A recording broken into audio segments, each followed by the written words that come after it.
Hey everyone, welcome to episode 66 of Paper Brief, where we dive into the latest in tech and machine learning. I'm your host Charlie, and joining me is the brilliant Cleo, an expert in the field. So Cleo, we're discussing the paper MoMask, Generative Masked Modeling of 3D Human Motions today. Could you kick us off by telling us what this paper is about?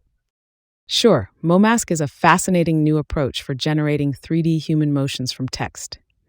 It uses a hierarchical quantization scheme to create detailed multi-layer motion tokens, which are then processed by two transformers to predict motion sequences very efficiently. That does sound cool. And I read that it has something to do with transformers, like the ones we see in natural language processing. Exactly. It leverages a type of bidirectional transformers. There's a mask transformer that works by predicting mask tokens based on text input, a bit like how BERT works for NLP tasks. Oh, interesting. And we know that current methods have their drawbacks, like approximation errors and limited expressiveness. How does MoMask address these issues?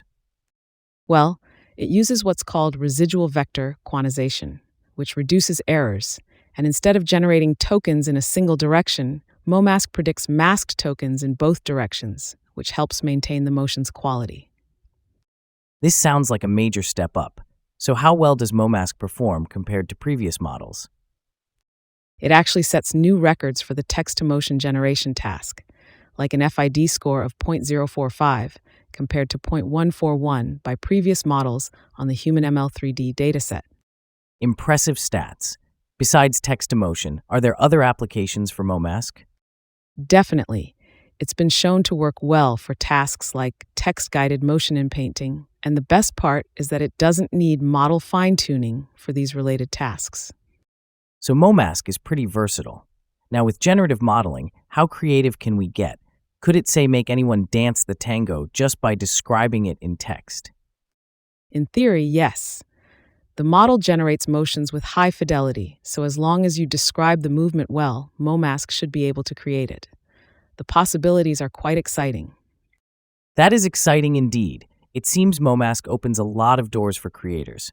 Thanks so much, Cleo, for sharing your insights on MoMask. It's been a mind-bending episode. My pleasure, Charlie. Always happy to discuss such innovative works. Can't wait to see how MoMask shapes the future of motion generation. And that wraps up episode 66. Thanks to everyone who tuned in. Dive into the show notes if you want to explore MoMask further, and catch us next time on Paper Brief.